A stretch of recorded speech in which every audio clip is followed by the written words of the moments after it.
Hello everybody, my name's Dick Coughlin and welcome to my big propaganda podcast. I hope you're feeling well. It's a Happy New Year. This is my first podcast of 2019, and it's 17 days in. This is the first year in my living memory in my lifetime when so far this year, there has been no US government. That's quite a fun part. But other than that, it's back cracking on. 71 days till Brexit. Yep, that's going to be a lot of fun. We've got plenty of stuff to look forward to. However, in this episode, I'm going to be talking about something a bit different, something that's more within my sort of realm of expertise. And I'm going to be, and I'm making this podcast. I'm making this podcast. This is more of a PSA.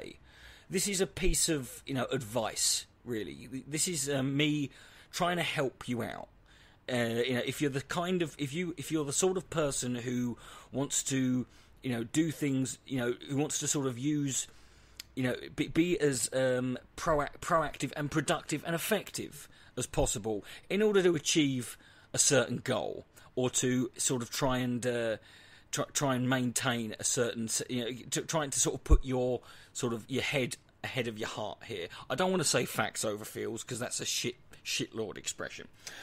So in this podcast, I'm going to be talking about a recent controversy involving the comedian Louis C.K.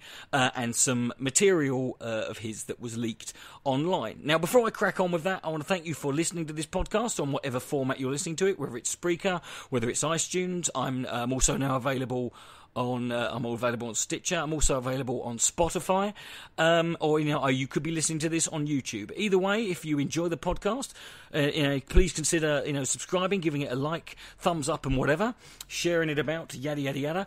Also, I'm going to be linking normally.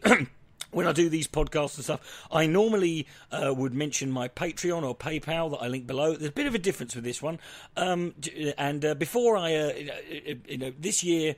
I'm going to be doing something on April the 28th. I'm going to be attempting to do something which could possibly, and I won't know this for sure until I've finished it.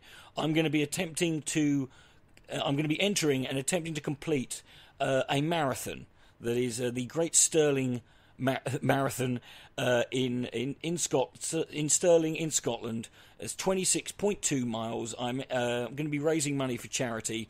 Then that's in the end of April. However, before then, there needs to be some preparation that unfortunately requires me to invest in ways that are beyond my means at the moment. There's a GoFundMe campaign. Now, to be fair, the GoFundMe has almost reached the target I set at this stage. It was only £65 off of the actual total. I set it at £350, and the money this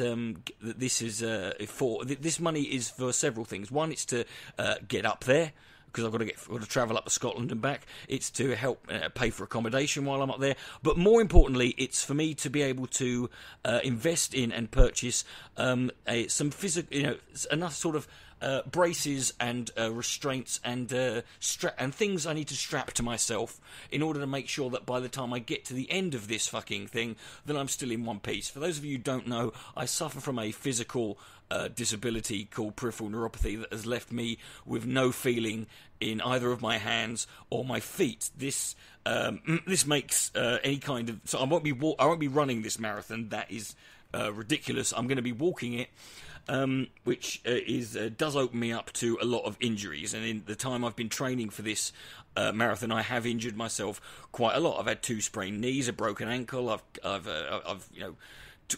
broken and twisted toes. I've twisted thigh muscles. I've cramped. I've done a lot of damage to myself.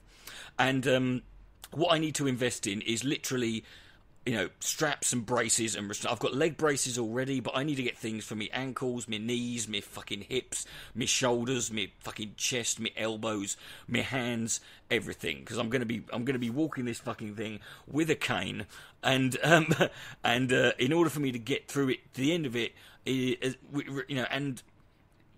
causing me as little injury as possible, I need to be able to afford to get all this stuff. I don't know now.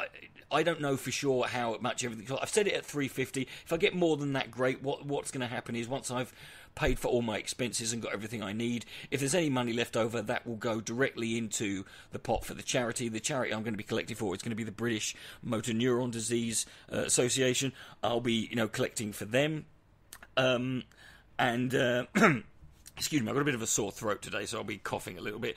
And if there isn't any money left over, I'm sure there'll be enough. But basically, so I'm going to leave a link to the GoFundMe campaign below. If you can pop any money in there, so I can reach past my target. Like I said, any money that's left over, you will have my word. It goes into the charity. I'll even show myself fucking making the donation, putting it in the pot, so it's there. But this is in order for me to get there before I start collecting money for charity. Anyway, so there's that out the way. And so, forget the Patreon and PayPal for now. At the moment, it's all about this. So once I get past that, we'll be cracking on, back to normal service. Anyway, so let's talk about this now. Before I crack on with this. I want to make it clear why I'm making this. I wasn't going to talk about this, but I feel that it's important to talk about this because this is a controversial subject involving Louis C.K. and involving some material of his, some new material since he's come back. And he started performing again, and some new material of his leaked online. Now, I need to make something clear to everyone. I want you to listen to what I'm saying, right? This is not, I'm trying to be practical here. I want to give advice. I know there's going to be two different types of reaction. The first, one reaction I expect is that people saying I'm trying to, I'm trying to sort of take away any controversy or trying to sort of put the onus. I'm not trying to. This is not a defence in any means of Louis C.K. I have no interest in defending Louis C.K. or anything he says or does. Right? I was a fan of his, but quite frankly, I have no interest in supporting him, or condoning anything. I won't deny. What he's done and who he is and his talent and that, but that doesn't. He's not necessary. Right, and so I don't give a shit whether or I don't give a shit about if I never hear his name or hear his material ever again. There's going to be another reaction, which is going to be from people saying, I'm just being a PC brigade fort police fucking trying to police people. No, and I want you to, if that's your reaction, please don't waste your time, because in this podcast, I'm going to actually give a constructive, criticism of Louis C.K.'s routine, from a comedy standpoint, from criticizing it from the standpoint of looking at it as a piece of comedy, and by comparing it to another comedian's work of a similar nature, who is one of the most controversial comedians around today. And so, if that's your fucking complaint, you can go shove that up your ass too. Right, I'm looking for purely to give, just to try and sort of see if I can, help people out, to try and sort of give you a bit of. I know, this is a very heated and emotional topic and subject matter. I know that's what all forms of, all art forms can do it. They inspire, they invoke and provoke emotional responses.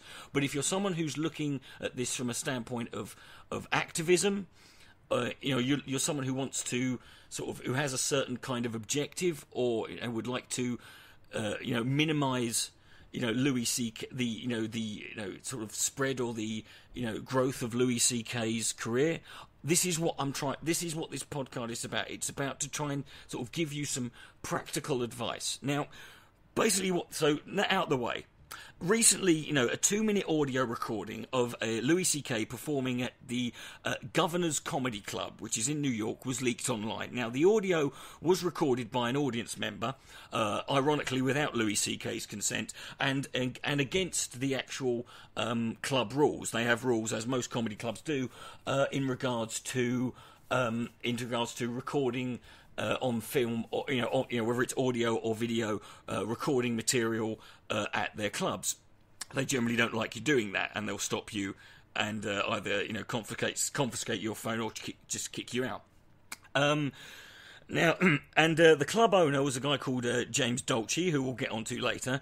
He had booked Louis C.K. to perform in December over a course of 14 days at 3 different venues doing 6 shows. Louis C.K. was advertised as the act who was performing. All 6 shows sold out. In order to give full context, I'm now going to play all of the 2 minutes in particular of Louis C.K. routine. If you're someone who's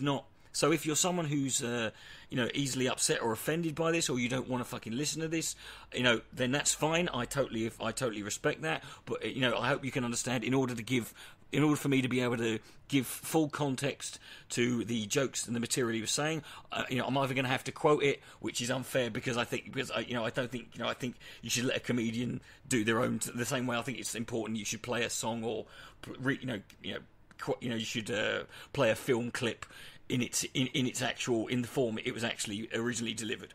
So I'm going to play now Louis C.K.'s routine.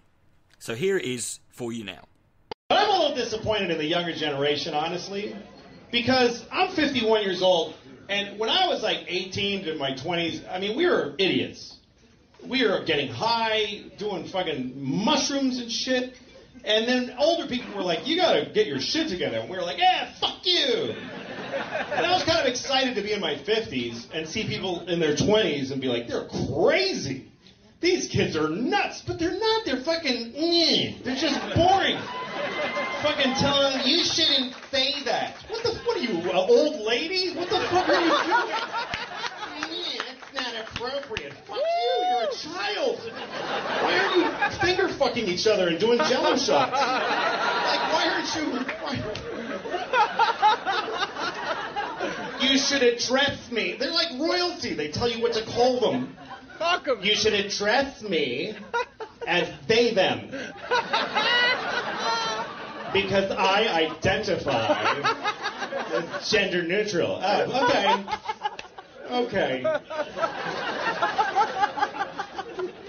You should address me as there. Because I identify as a location. And the location is your mother's cunt.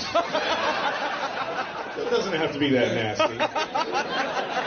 But it can be. Shit. I don't know, they testify in front of Congress, these kids? Like, what the fuck? What are you doing? You're young. You should be crazy. You should be unhinged. Not in a suit saying, I'm here to tell. Fuck you. You're not interesting. Because you went to a high school where kids got shot? Why does that mean I have to listen to you? How does that make you interesting? You didn't get shot. You pushed some fat kid in the way. And now I gotta listen to you talking? Of this routine, or Doug Stanhope's routine on this subject, is better than Louis C.K.'s, and where it shows the failing of or where Louis C.K.'s routine went wrong.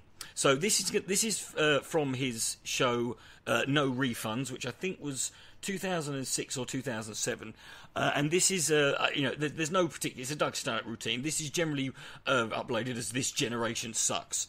So it's a couple of minutes long, but this is the routine. This whole fucking generation is so unbelievably sad. If you're just getting to like partying age, you're fucked. There's nothing going on in this country anymore.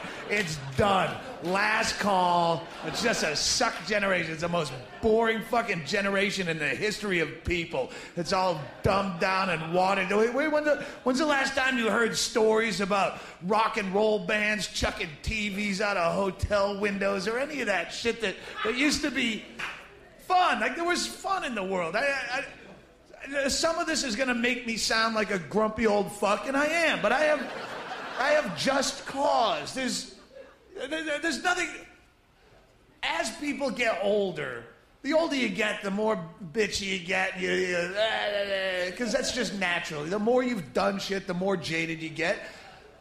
But I think we're going to be the first generation of old people. As soon as someone gets old, they complain about the new kids. And, oh, these kids today, look, they're crazy. It's always that used to be always that the new generation was too deviant. These kids are out of control. They're crazy. They're immoral. Look at what they're doing.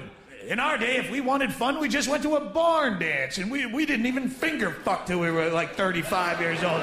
But these kids today, it was always that the new generation was over the top, and we're going to be the first generation of elderly people complaining, but in the opposite fashion, where we're going, look at these kids today, these half faggots. We used to do crank off of titty dancers and shit. It was no one got hurt. We had a lot of fun. We got some good stories and herpes out of the deal. It was a fucking good time. The blisters bring me back. These pussies, they drink a Red Bull for some pep, and they'd prefer if you went on the patio for a cigarette. And the closest they come to a fist fight is on a message board somewhere. You looking at my girl? I'm gonna delete you from my MySpace friend. You got some blocked user in your future, faggot. They're about to start piss testing for adrenaline in the workplace. That's how sad this country's getting. Now, shaking your urine in front of you. Is that yours, Donnie? It looks a little cloudy. Have you been having fun on the weekend? Now, so as you can see there, the routine is very similar to what Louis C.K. was doing, talking about how in his day he was so much wild, whereas kids these days are more sensible and they're more boring. Now, the reason the reason Stanhope's version of this joke works so much better is he does several things that Louis C.K. doesn't, that ultimately, show that make his criticism not him attacking young people. It's not him having a go. It's him actually sort of more acknowledging a simple fact of life, that a simple sort of naturally occurring phenomenon within human beings that he has now fallen to, and he has become a victim of. He starts the routine by saying, this is going to make me sound like a grumpy old fuck, and I am. He then goes on to explain that it's natural that as you get older you get more jaded and you complain about how young people, the way young people behave. And then he talks about how this is going to be the first generation where, rather than talking about how wild and crazy young people are, we're going to be talking about how much more sensible and how much more sort of tame and boring they are, if you want to use that term. By comparison, they're much more sensible and responsible than we used to be. Now, he doesn't actually deliver it as a negative thing, because as he's already established, this is just the way it is. It just happens to be the case that things have gone so far to one extreme that it's now flipped over, and he's acknowledging also that the younger generation today the cycle has started again, and the young generation today that he's complaining about, by the time they're his age, they'll be the ones who have now become jaded and are making the same complaint against young people who are probably going to be maybe a little bit more reckless. And then those people, it's just a recurring phenomenon. It's not something that he's not criticising or negatively attacking young people for not taking drugs, or for not being irresponsible or doing this, that and the other. He's simply, and he's certainly not narrowing it down. If anything, he's kind of sort of more picking on his own kind of, it's just him looking back and sort of looking at young people and thinking, God, we were so much better than you when we were young, as the generation before him did, and as every generation will. So in that is why, for me, now, Louis C.K. didn't do that. He simply started attacking young people simply for being less reckless and irresponsible in regards to certain areas of life than he did, as if that was a bad thing. Whereas I don't feel, when I listen to Stanhope's routine, that that's what he's doing. Now I'm now going to play the Doug Stanhope routine. Now I don't know. This is an audio clip from. I don't know where this show came from. I don't know what year it was uploaded, but it's been. I got it from YouTube. It's been uploaded for quite a while. This is probably from pre-2010. But this is his routine. It's a bit longer. It's about 4 minutes long, but it's about school shootings. You ever feel like you missed the boat on something? You ever feel like you missed your big opportunity? You ever have like a great idea and you go, hey, that's a great idea. But of course you blow it off and forget about it. But then years later, someone else comes up with the same idea and is all popular and whatnot. When the Jerky Boys came out with the prank calls, every guy in this room was thinking, man, I should have tape recorded all of my prank phone calls when I was 15. I'd be a millionaire right now. Right? Do you ever feel like you missed a boat like that? That's how I feel with the whole school shooting thing, because that was my idea. Kill all the jocks. I spent every study hall figuring it out. Oh, God. Now it's all popular. I want to go back to my high school reunion armed to the teeth. Hey, Stanhope, what have you been doing the last 20 years? I've been stockpiling, motherfucker. Clack, clack, boom-wah! I've been picking the underwear out of my ass for 20 years. Clack, clack, boom-wah! Look who's giving the wedgies now, bitch. Run, boom-wah! Fucking high school is horrible. If you're in fucking high school and you're not having fun, quit. Dude, I quit after the 9th grade. It was the best move I ever made. What did you learn in school that you still use today? Go ahead, teachers, tell me. What, fear, conformity, don't question authority, you're only as popular as your brand name and your haircut? Oh, brilliant. Fucking get out. They don't encourage you to be what you want to be. They encourage you to be what they think you should be. No teacher will ever tell you that you'd be cut out to make a great porn star or illegal arms merchant or... I was a funny fucking school, and it was never encouraged, believe me. No one ever saw my natural ability, sat me down, taught me how to write a punchline or structure a segue. No, I went to counseling. If I didn't quit school, I would be in a cubicle now. It's fucking high school kids are dicks. They are. Children are innocent. No, children are fucking animals, man. No, they're innocent. No, they're animals. You don't believe me? Put a 3-year-old alone in a room with a kitten for an hour unattended. You'll come back, find that kitten turned inside out, little kid with an eyeball in his mouth. La la la la la la la. Civility is a learned behavior, and they don't have that class in high school. You can come out and find someone threw a rock through your car window just for fun, or beat your mailbox off the front yard with a baseball bat, stuck a firecracker in your dog's ass. Who was it? The elderly? No. No. Every school shooting, every parent comes out on the news and they'll have all the reasons why it happened. They'll say, it's the violence in the media. That's the problem right there. And parents don't communicate with their children anymore. That's really the problem.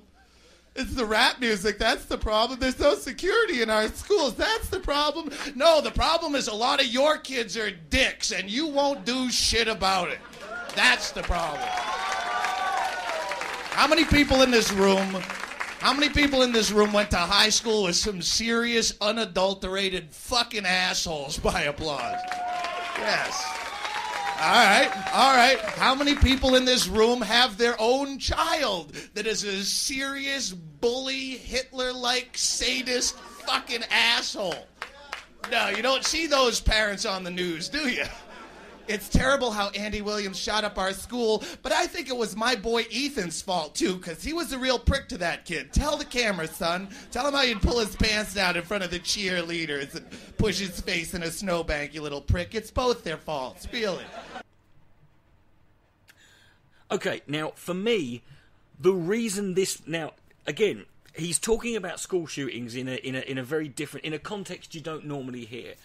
And he's looking at it from a perspective that you don't normally hear. From the perspective of, when I was a kid, I could have, it's not hard to see how some kids end up going a certain way because of the way he's looking at the sort of way and the savagery and the general kind of that kind of atmosphere, the atmosphere of the way a lot of these kids are treated. It's easy to demonize.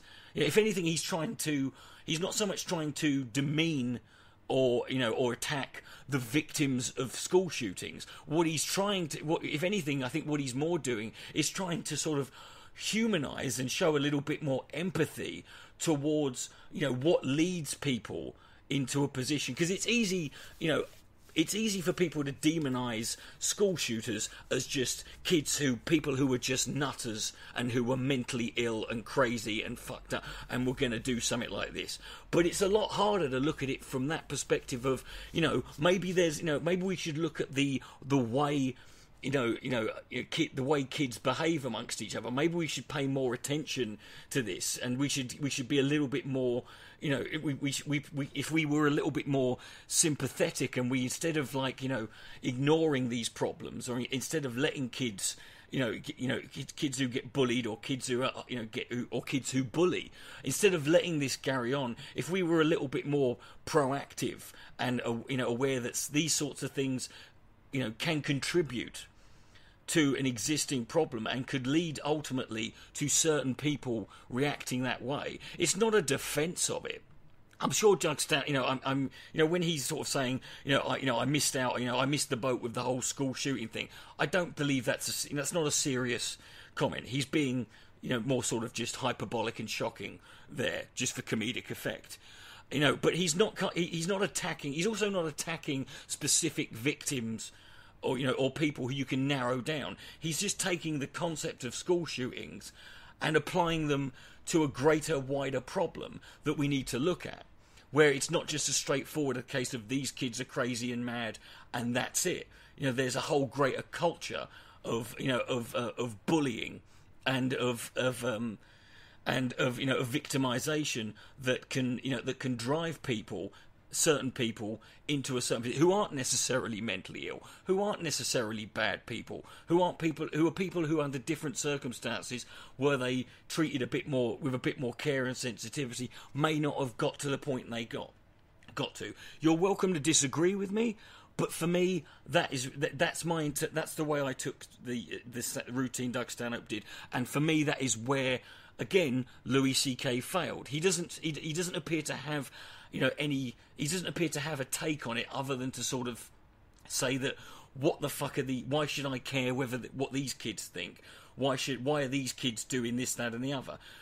Because the answer to that is simple. He literally is coming across as a guy who's just angry at these kids for doing for behaving in a way that's for doing something that is, quite admirable. And also attack it. And whilst he doesn't specifically name the Parkland the Parklands, he, with the way that he clearly frames the critique, he's clearly directing it at them. Like, why are they doing this? They're doing it because they can, because they have the right to, and because it's something they care about. That's the simple answer. And it seems that seems like a really weak basis. If you're going to attack someone, or you're going to make fun of someone, it seems like a sort of, it seems like kind of a very weak foundation. Like, why would you have a go at someone or make them the subject of or attack them, or make a, if Louis C.K. could have done what Doug Stanhope did with his routines, which is take that and, give it a different perspective, one that is not, simply about, attacking a victim, and one that is also looking at it in a way that is primarily self-deprecating,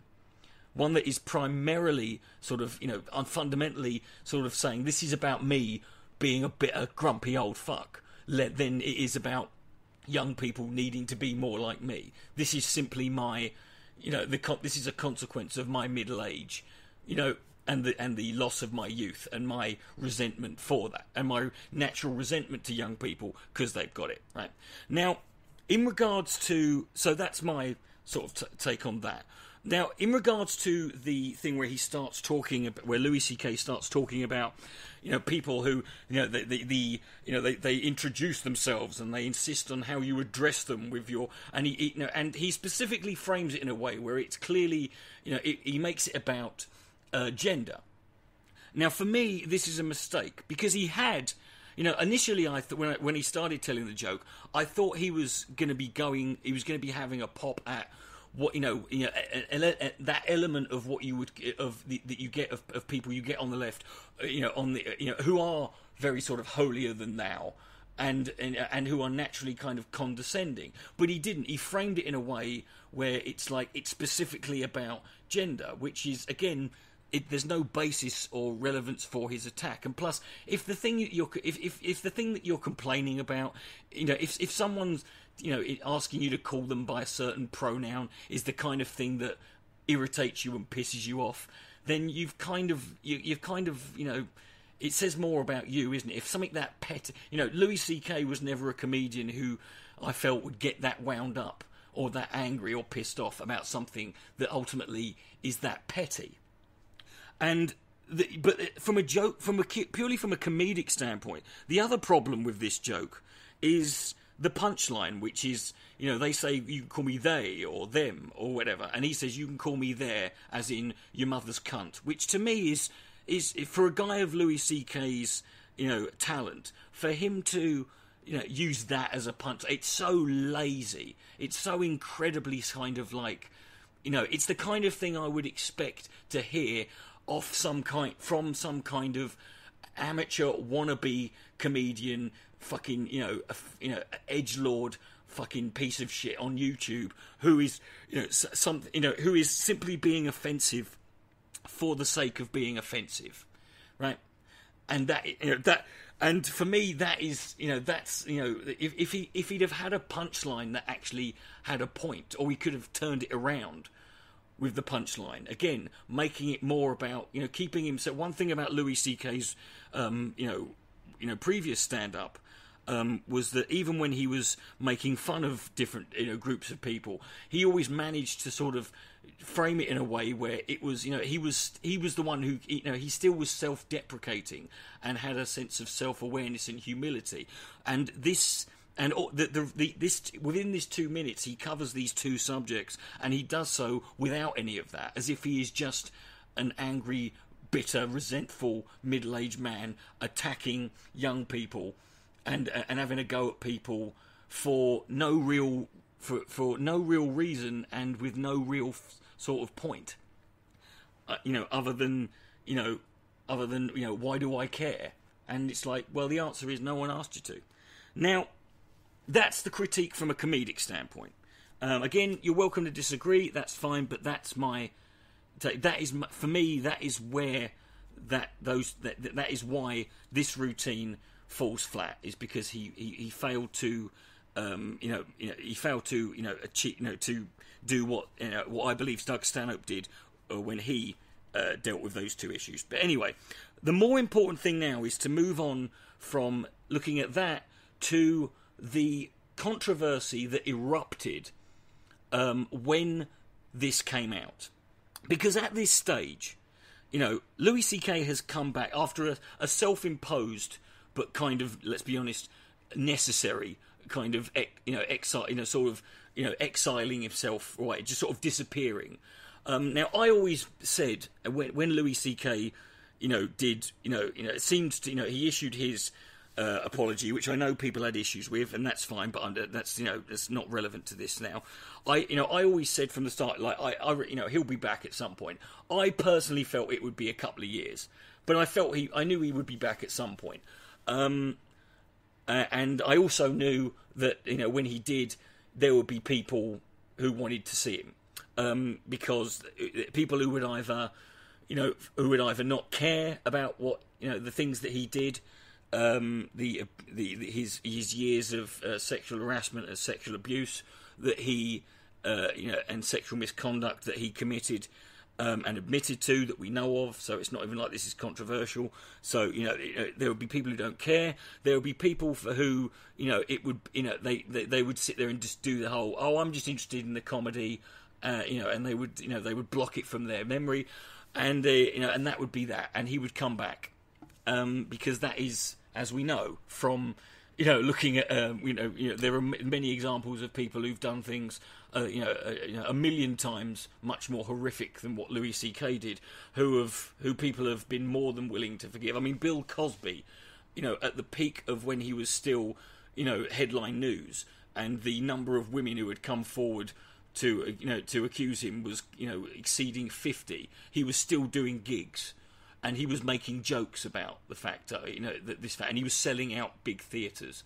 So this is not fucking, this is not something that, should be shocking that he's come back and people are willing to think. And at the end of the day, I mean, if someone, when he first came back, I can understand why there was issues, because he was just turning up at comedy clubs, and that's fraught with danger, given his, the fact that, you don't know what you're going to get. If he's being advertised, and he's being, the tickets are being sold, and he's the advertised act, then that the audience there, that's what they're expecting. So he's not gonna, there's not going to be any issue in terms of him making anyone in the audience feel instantly uncomfortable. It's these people are choosing to do that. Now, I know there is another, but however, the other school of thought is this: the other group of people, and these are the people I'm talking to now, are the people who, would rather Louis C.K. fucked off, and don't like and are pissed off and angry at the fact that he got away with what he did for so long, and all he's done is offer an apology, disappear for less than a year. What was it, 8, 9, 10 months? And now he's just sashayed back on, and it's like nothing's happened. And now then this routine comes out. Now, I don't know whether this routine was leaked online, there was controversy, and then the media got hold of it, or the media got hold of this and that created the controversy. However, the problem is, if you're one of those people, now, here's the simple fact, and is, if you're someone who would rather Louis C.K. fucked off, we have to live in reality. He's not going to fuck off. He's clearly not going to. If he can get gigs, and there are people who are going to want to see him, he will get gigs. This is it. That's a fact. In an interview, the guy who runs the venues he was performing at in December, I'll quote him from an interview in CNN. His name's James Dolce. He said, "People love him. The crowds love him. He played to standing ovations for all 6 shows. He's a comic genius. He's the top, a legend in the business." He then went on to say, "There was not one bit of controversy, and no one said he shouldn't be on stage," which is kind of obvious because these people bought tickets, so they're not going to. They bought tickets specifically to see him, so that's not going to be the case. We know for a fact that when he was, when he sort of came back and just sort of started turning up at random comedy nights to try and do 10 minutes or so, there were people who walked out and who didn't like the fact he was on stage. Now, and this is the crucial point, and this is the important point. When people asked, when he was asked about the, did he have any issues with booking Louis C.K. When considering the controversy, in regards to him, or any backlash, or any issues, moral or ethical issues regarding what Louis C.K. Was guilty of, and what we know he's admitted to. This is what he said: "I don't get too involved with that. I'm not his producer or his agent," and I'm sure neither of those care either. "I'm just a comedy club owner." When he was asked if he will book Louis C.K. again, of course, sure, without a doubt, he'll be back. I don't know when, but without a doubt. Now, there's lots of you occasionally get these right-wing, Trump-supporting comedians out there, or so-called comedians, like this Owen. I can't remember the cunt's name now. That's how fucking irrelevant he is.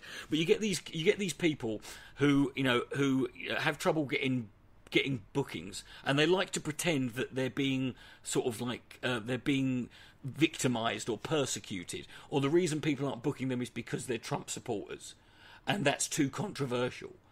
And right here is your argument. If nothing else, you can just direct them to this. If you think if anyone out there is dumb enough or wants to try and sell you on the idea that there is any moral, that showbiz, that any form of entertainment industry, that the showbiz industry has any moral or ethical quandaries, it's not interested. It doesn't give a fuck. It's about selling tickets. It's about getting asses on seats. It's about selling numbers. It's about making money. And here you've got a guy in Louis C.K.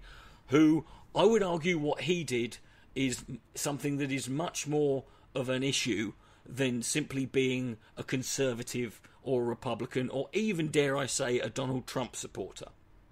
you know, you can debate that, you know, in the comment section. But here we've got a guy saying, you know, I'm just a comedy club promoter. That's for his agent and his producer. And I guarantee you his agent and his producer are saying, hey, I'm just here to get the guy, you know, I'm just a producer and an agent. That's the sort of like, I'm washing my hands of it, you know. That's got nothing to do with me. And that's what the case has always been.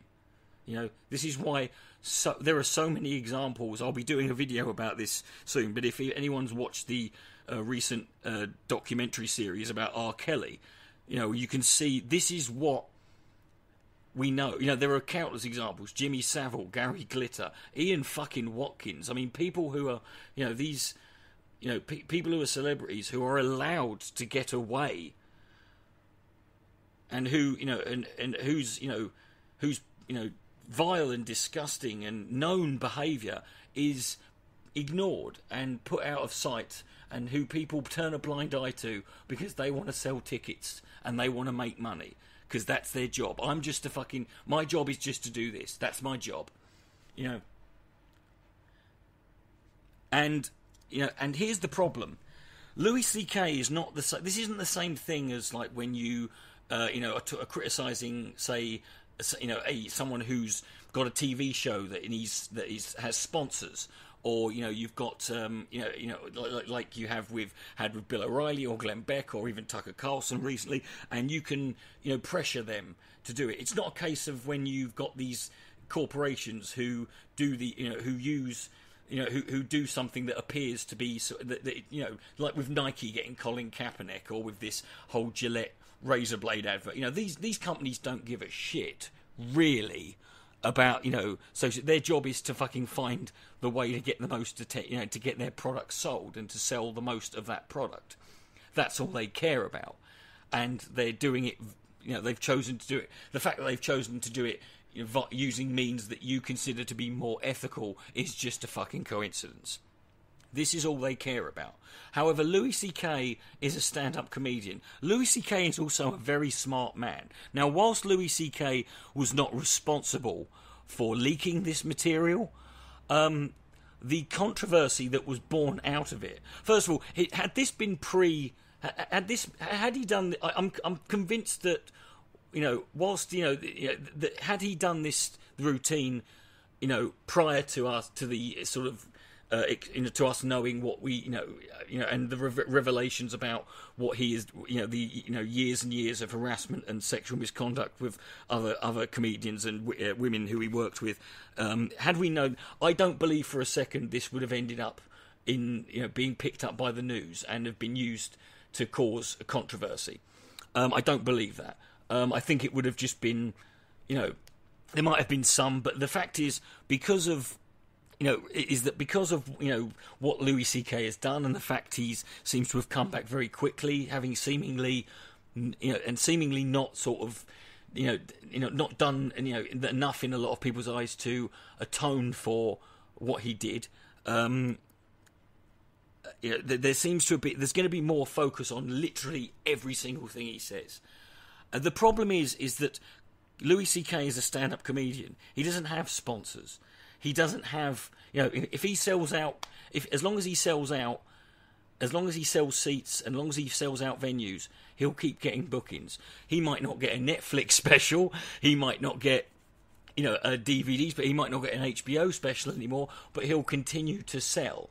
And he's, you know, he reached a, you know, level of fame he reached is enough that he's never really going to be out of the public eye. And he's going to continue to do this. And he's in a position where this level of controversy benefits him. He's not a stupid man.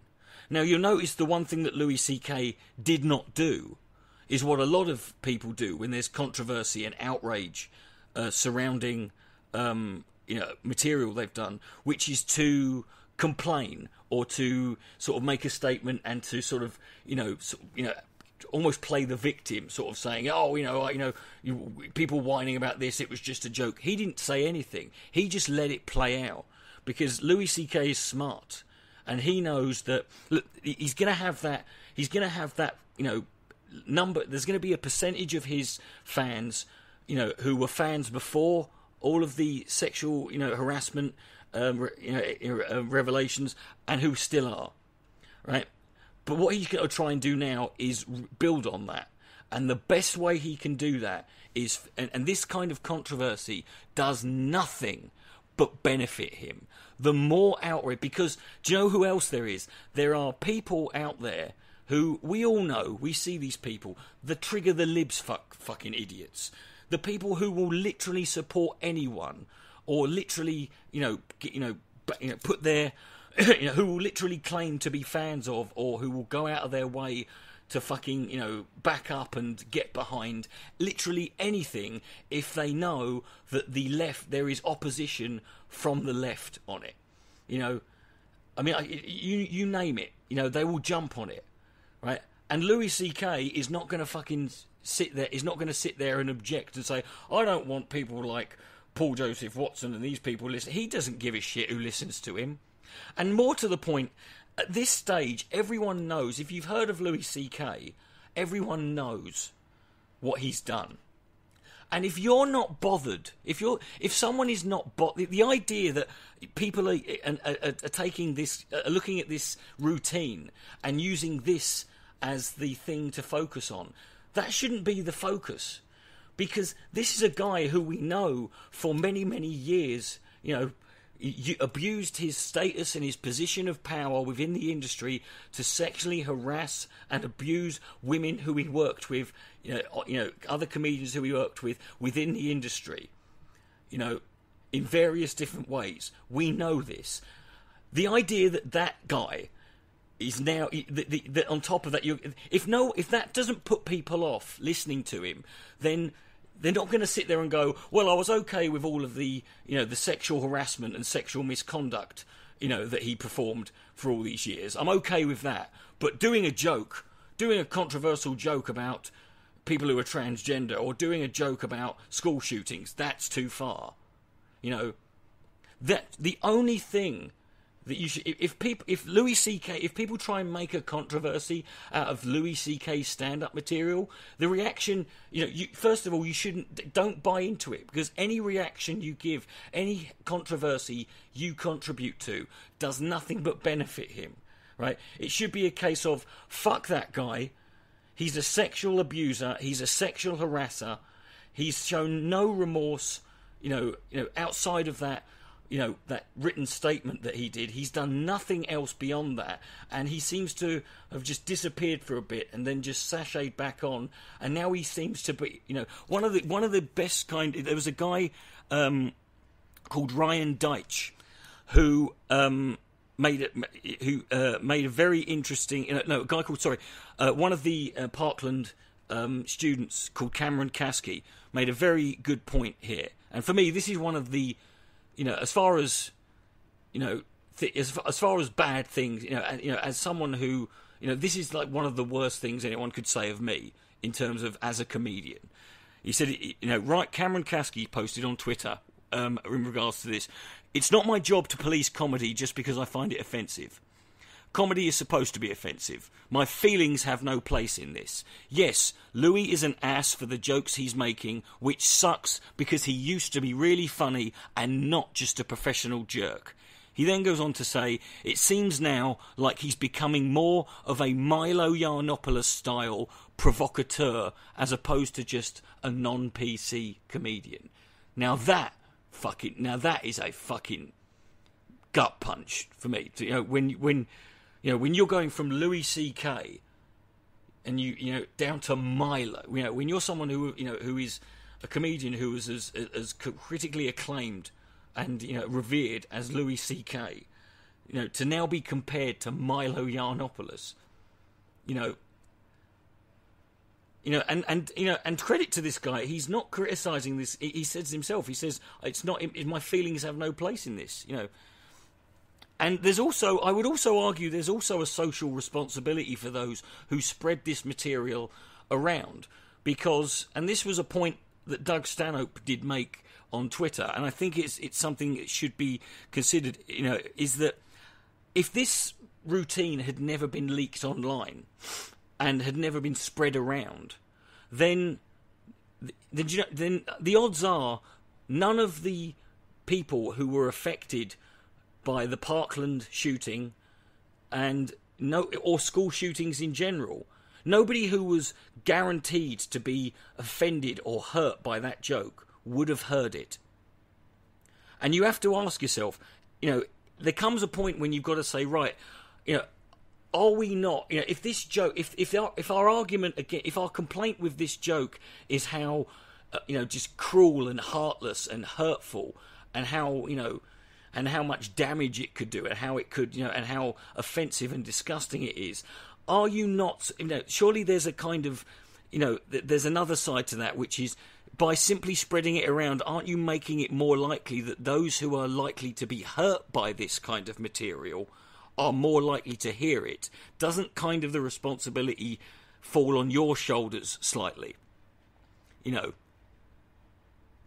If someone tells you if someone says to you something at work about someone else, that, if they say, oh, that guy Barry, oh God, I don't like him because of this, that and the other, and then you go and tell Barry what you've just said, when Barry would never have known what you'd said, what that guy had said, unless you told him, and Barry gets hurt and upset, or, or is deeply affected by it, when you could just have said nothing, there comes a point when I think there needs to be, I don't know what the answer is, and again, you might disagree, and again, I'm not shirking any responsibility. I think, there are different degrees here.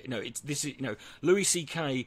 is going to do whatever the fuck he wants to do. And the more controversy that is created, if you want to sort of minimize the growth of Louis C.K.'s career, then don't let bullshit like this become the focal point. Because I can tell you, and ask anyone who knows anything about comedy, nothing is more beneficial, or nothing is guaranteed to help sell for a comedian sell tickets and to make people want to go and see a comedian than the knowledge that these guys they say really shocking and controversial and and offensive stuff. That just makes people want to see it more. The same way that when you used to get if you ever got an album and it had parental advisory on it, there's nothing that all fucking there's nothing that makes people want to see something more than the idea that it's really, really shocking. That's just a fact. So if the subject of Louis C.K. comes up again, if any more of his material, or if he goes out of his way to say something like this again, or it gets leaked, don't let this become the narrative. Don't let the subject of Louis C.K., if anything, should be, I don't give a fuck what jokes he's telling. He sexually abused and harassed women for years without any fucking regret, and the only reason he fucking apologised is because he got caught. The only reason he fucking made any fucking attempt at any atonement was because he got caught. If he hadn't, he'd probably still be doing it today, without any impunity or fear of a backlash, right? So the fact that this guy told an offensive joke should not be as shocking, right? That's what you should focus on, right? That should be the reaction, right? The idea that he's telling offensive jokes is really. It's a non-issue compared to what he's done, to what we know he's done. I think once you've admitted to the things that he's done, the fact that you tell a controversial or offensive joke is kind of irrelevant at that point. So don't, if you want to be someone who, who wants, like I said, Louis C.K.'s not going to fuck off, but you can help by not buying into this, by not allowing yourself to get to do, because it does nothing but benefit him. And this is not me. I don't want anyone. I know some people are going to sit here and say you're saying we should ignore no, don't ignore the issue. Don't ignore. I'm not saying he should be. I'm trying to. I'm saying if your goal is to minimise, the amount of coverage and exposure Louis C.K. gets, then don't give him what he wants.